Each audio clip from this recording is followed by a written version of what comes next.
بچے ایسے ہیں جنہوں نے اپنی ماں کی گود کے اندر کلام کیا. حضرت عیسیٰ علیہ السلام ہے، یہ انہوں نے کیا کیا جی، ماں کی گود کے اندر 1 دن کے تھے 2 دن کے تھے جی، انہوں نے کلام کیا. دوسرا وہ بچہ جب حضرت یوسف علیہ السلام کے اوپر زلیخا نے تہمت لگائی کہ اس نے میرے ساتھ برائی کرنے کا ارادہ کیا، تو ایک بچے نے گواہی دی تھی. وہ بچہ زلیخا کا خالازاد تھا یا چچا زاد تھا جی. یہ اس بچے نے گواہی دی تھی کہ یوسف کیا ہے جی، بے گناہ ہے جی. تیسرا وہ بچہ جو حضرت جریج رحمہ اللہ کی کیا کی تھی، اس نے گواہی دی تھی جی. حضرت جریج کون تھا؟ یہ پادری تھا جی، اپنے شریعت کے اندر بہت بڑا اللہ والا تھا جی، سچے دین کے اوپر تھا جی. اس کا واقعہ مختصراً سناتا ہوں.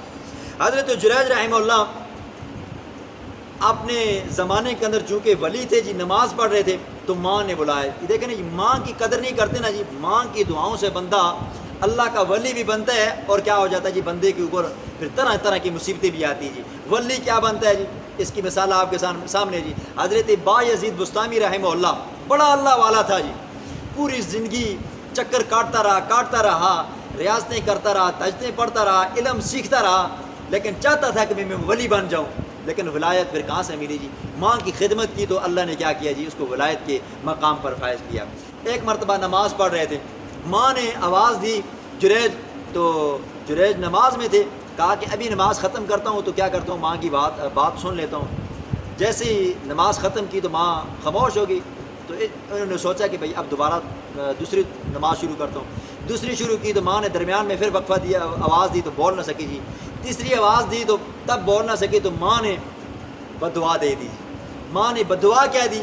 کہا جریج اللہ تجھے کسی بدکارہ عورت کا منہ دکھائے. یہ نہیں کہا کہ بھئی تجھ سے زنا ہو یا تو یہ کام کرے، کہا تجھے کسی بدکارہ کا منہ دکھائے.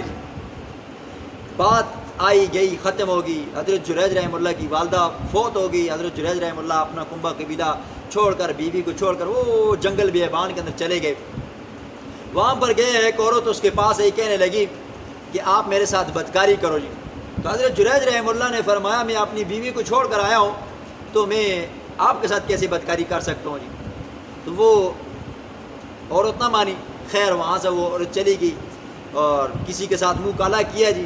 چروائی کے پاس گئی تو کچھ زمانے کے بعد اس کے پیٹ میں حمل آیا جی. وہاں کے لوگوں نے پوچھا، یہ سازش تھی، لوگوں نے پوچھا کہ یہ بچہ کس کا ہے؟ تو وہ عورت کہنے لگی یہ جریج کا ہے جی. قوم کے لوگ تھے جی، سیدھے آئے جریج کے پاس. کہا کہ یہ عورت تہمت لگاتی ہے آپ پر، تو آپ نے یہ کام کیا ہے. نہ سنی بات ان کی، نہ کچھ نہ کہا، بس وہ جھونپڑی سی تھی اس کو مارا، اور حضرت جریج رحمہ اللہ کو مارا پیٹا اور ان کی جھونپڑی کو جلا ڈالا جی، توڑ پھوڑ ڈالا.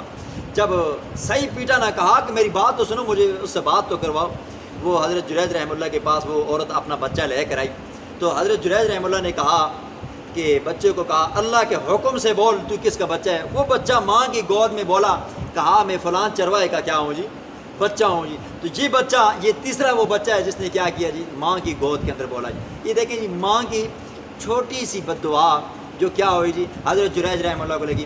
تو کہا، پھر ان کو کہا کہ ہم آپ کو مال بنا کر دیتے ہیں، یہ کرتے ہیں وہ. کہا کہ واقعہ کیا ہوا؟ کہا کہ یہ واقعہ مجھے اب یاد ہے. ایک مرتبہ میں نماز پڑھ رہا تھا، میری ماں نے یہ الفاظ مجھے کہا تھے کہ اللہ تجھے کسی بدکارہ کا منہ دکھائے، اور آج میں نے دیکھا ہے.